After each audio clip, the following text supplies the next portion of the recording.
Hola, ¿qué tal? Mi nombre es Isaac Antonio Esparza Pérez y el día de hoy les voy a hablar sobre un tema relevante en la actualidad y que se ha vuelto tan escaso, digámoslo de alguna manera, en la vida de los jóvenes y que le tienen miedo a fomentar estas acciones y este,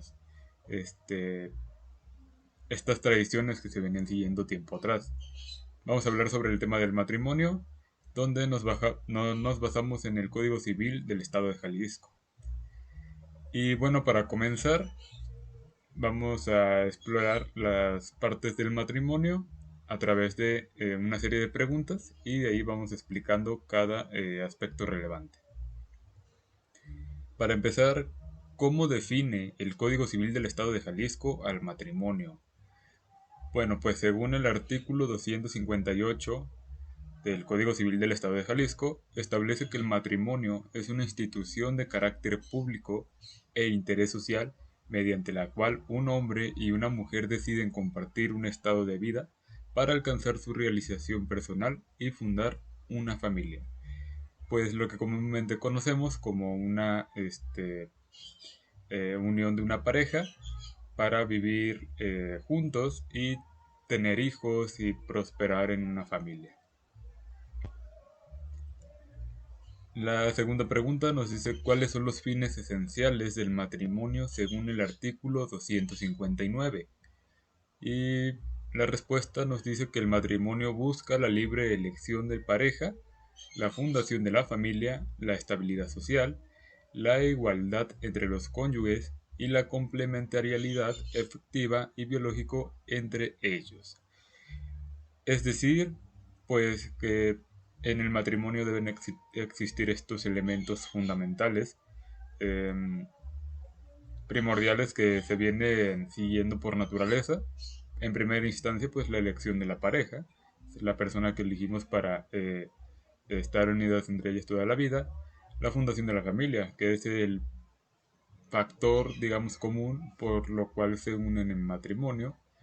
La estabilidad social.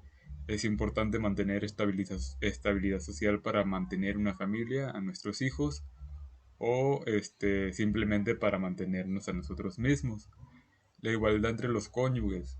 Recordemos por cónyuges aquellas personas que viven en unión y que comparten particularidades o obligaciones. Entonces tiene que haber una igualdad entre ambos cónyuges, en este caso por los esposos. Y complementariedad afectiva y biológica entre ellos, tiene que haber ciertas características donde sean iguales. La pregunta 3 nos dice cuál es la edad mínima legal para contraer matrimonio. Según el Código Civil, en el artículo 260, tanto el hombre como la mujer deben haber cumplido 16 años para contraer matrimonio, pudiendo el juez conceder dispensa por causas graves justificadas. Lo que comúnmente se pensaba que eran al menos 18 años para tener la edad legal para el matrimonio, pues el Código Civil del Estado de Jalisco nos dice que la edad mínima son 16 años. La pregunta 4: ¿qué requisitos se establece para los menores de 18 años que desean casarse? Muy interesante en comparación a la anterior pregunta. El Código Civil nos dice en el artículo 262 que se dispone que necesitan el consentimiento de sus padres, abuelos tutores o del consejo de familia, según corresponda el caso. Y esto es más que evidente. Aquí en México, pues, si no tenemos la mayoría de edad, al ser menores necesitamos un permiso especial o al menos tener eh, la custodia, la custodia legal para poder decidir este tipo de implementaciones personales. La pregunta 5 nos dice qué es el curso prematrimonial y qué finalidad tiene. El artículo 267 del Código de Jalisco nos señala que es el curso prematrimonial es una capacitación de al menos 2 horas que aborda la igualdad de género, los derechos y deberes conyugales y el significado legal del matrimonio. Un aspecto muy interesante que tal vez no se da a conocer muy fácilmente, pero que se vuelve necesario para al menos saber cómo funciona el matrimonio, los derechos que se tienen como esposos o cónyuges y los deberes que tienen como cónyuges. Aunque si bien hablamos, hay una parte del Código Fiscal, perdón, del Código Civil, que nos dice cómo debemos actuar, pero eso es ante la ley. Y ante la Iglesia Católica o otra religión, también nos dicen cómo actuar, aunque lo que bien corresponde legalmente es seguir lo que dicta el Código Civil del Estado de Jalisco o el estado en el que participemos en el matrimonio. La pregunta 6 nos dice cuáles son los principales impedimentos para contraer matrimonio. Y según el artículo 268 del Código Civil de Jalisco, incluyen la falta de edad, el parentesco, el matrimonio previo susceptible, la falta de consentimiento, enfermedades contagiosas graves, enajenación psíquica, miedo o fuerzas graves, entre otros. Y esto es más que evidente. La falta de edad, como veníamos viendo en preguntas anteriores, eh, tiene a ser mínima la edad 16 años, o sea que una edad inferior es causa de impedimento en el matrimonio. El parentesco, pues más que evidente, no se puede, bueno, al menos en la iglesia o en el Código Civil, no tiene que ser parte de una misma familia para que se puedan contraer matrimonio.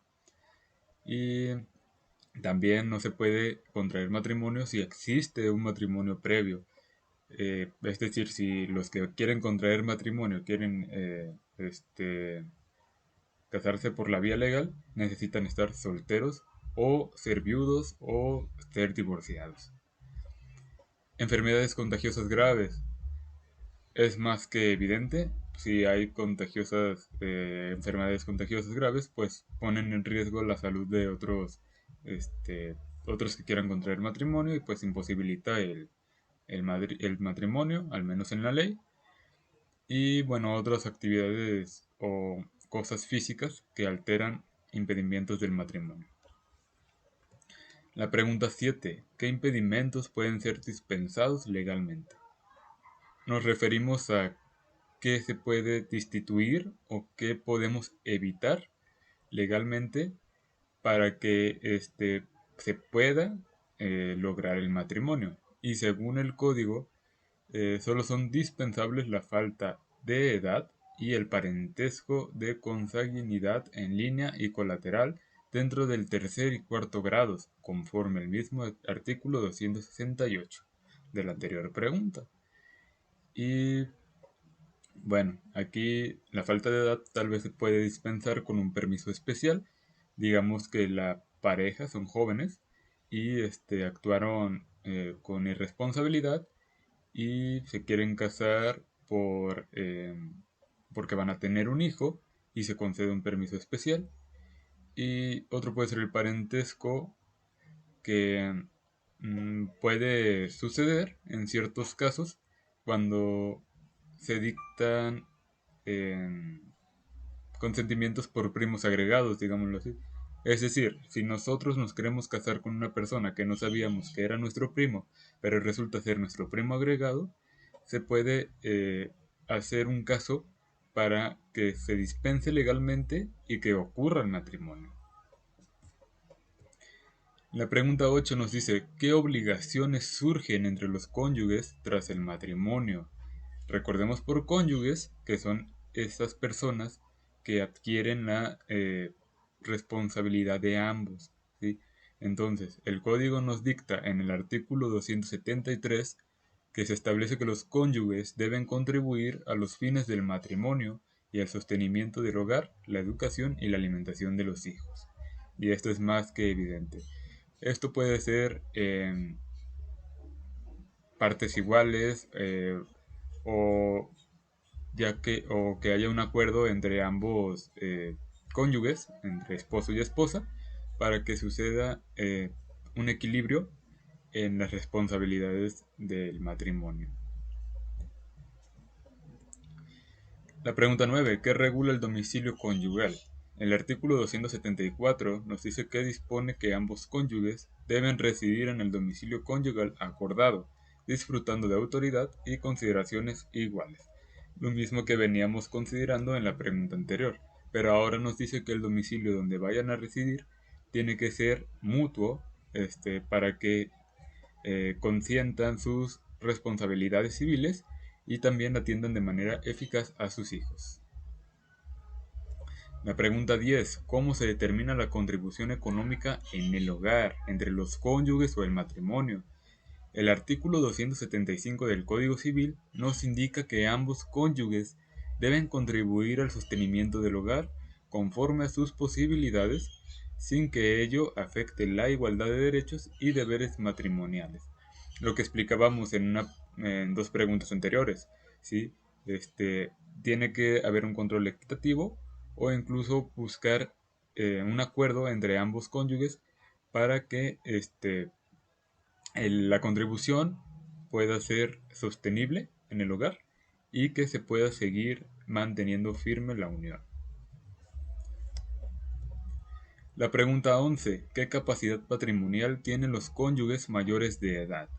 Ok, cuando ya los cónyuges son mayores de edad o el matrimonio ya están en edad legal, el artículo 280 nos dicta que se establece que los cónyuges mayores pueden administrar y disponer libremente de sus bienes sin requerir autorización del otro, salvo lo estipulado en las capitulaciones matrimoniales.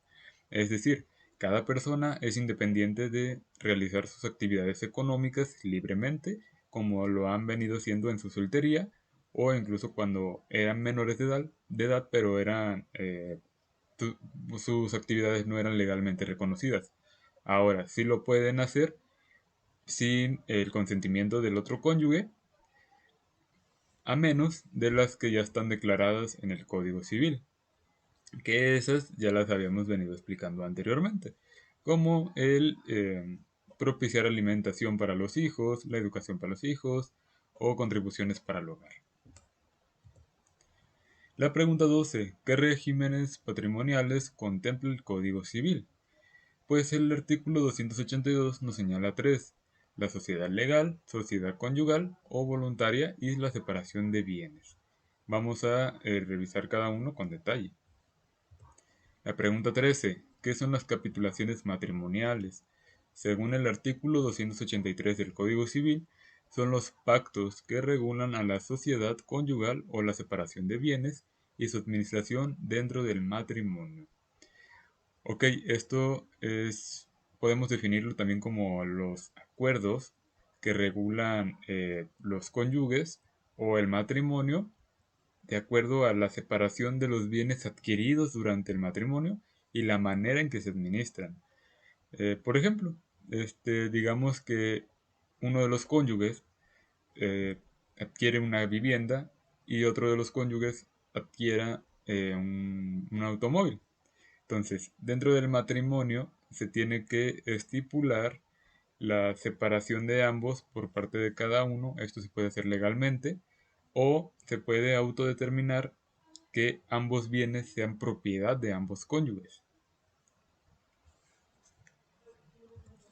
La pregunta 14 nos dicta en qué consiste la sociedad legal. Y el Código Civil nos dice que el artículo 287 define la sociedad legal como un patrimonio común formado por los bienes adquiridos durante el matrimonio, administrado conjuntamente por ambos cónyuges. Lo que veníamos diciendo respecto a la pregunta anterior. Ahora, ¿qué pasa aquí? Ambos cónyuges pueden llegar a un acuerdo para administrar conjuntamente los bienes y ante ello emancipar responsabilidades. La pregunta 15. ¿Qué bienes integran la sociedad legal? Y bueno, de acuerdo con el artículo 288, se incluyen los bienes adquiridos por trabajo, herencias comunes, mejoras, frutos y rendimientos obtenidos durante el matrimonio. Es decir, desde la fecha en que te casas, los bienes que adquieras, hasta la fecha en que se separen o haya muerte por parte de alguno de los cónyuges, muerte natural, o otro tipo de situaciones que pueden llegar a pasar en el matrimonio, ¿sí? Estos bienes pues pueden venir propiamente de los ingresos de un trabajo, de herencias que hayan dejado otros familiares, mejoras, frutos o otros rendimientos de cuentas de inversión según sea el caso. La pregunta 16. ¿Qué caracteriza a la sociedad conyugal o voluntaria? El artículo 289 nos establece que se rige por las capitulaciones matrimoniales y en su defecto por las disposiciones aplicables a la sociedad legal o a las reglas del contrato de sociedad. Es decir, que debe existir un acuerdo, ¿sí? Un acuerdo siempre para establecer las prioridades del matrimonio o la sociedad conyugal. La pregunta 17. ¿En qué consiste el régimen de separación de bienes? Bueno, pues el artículo 350 del Código Civil dispone que cada cónyuge conserva la propiedad, administración y frutos de sus bienes personales, pudiendo establecerlo antes o durante del matrimonio. Es decir, que no se pierde el derecho a tener objetos propios. El derecho continúa, pero ahora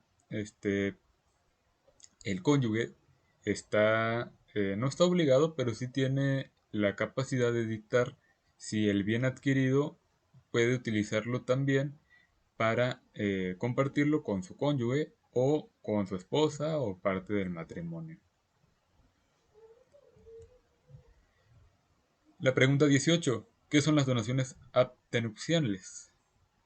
El artículo 358 nos las define como las donaciones que los futuros esposos o terceros hacen en consideración al matrimonio antes de su celebración, es decir, aquellas personas que tratan de dar algún tipo de regalo o las aportaciones que hacen los propios esposos, novios, perdón, antes de entrar en matrimonio, este, antes de ser matrimonio como tal legalmente y que sean para el disfrute o para la concesión y la determinación de nuevas obligaciones dentro del matrimonio.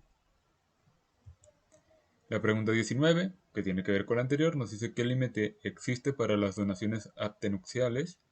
Y bueno, conforme al artículo 360, las donaciones entre futuros esposos no pueden exceder una quinta parte de los bienes del donante. En caso contrario, serán inoficiosas. Es decir, si me vas a donar tú algo familiar mío, puede ser mi mamá, mi papá, mi hermana, quien sea, o si yo voy a donar una parte, no puedo donar más de una quinta parte porque si no se consideraría sospechoso. ¿Sí? Se consideraría sospechoso o como si nosotros no tuviéramos la capacidad para contribuir a nuestro matrimonio. Eso es a lo que se refiere la pregunta 19. Y para cerrar con broche de oro, la pregunta 20 nos dice, ¿cuándo se considera legítimo un matrimonio? Muy interesante pregunta. Aquí, al menos el artículo 374 del Código Civil dispone que toda relación matrimonial se presume legítima y de buena fe, salvo que se demuestre lo contrario mediante sentencia ejecutoriada. Es decir, todo matrimonio es legal, es buena y se presume legítimo y de buena fe, mientras no se demuestre lo contrario. Por eso cuando existe una celebración de matrimonio, el juez suele preguntar, antes de ya llevar el acto de matrimonio, si hay alguien que quiera anteponerse ante la ceremonia. ¿Para qué? Para que de esta manera, en caso de haber alguna falta, se cancele o se vuelva pues no legal el adquirir el matrimonio por alguna falta.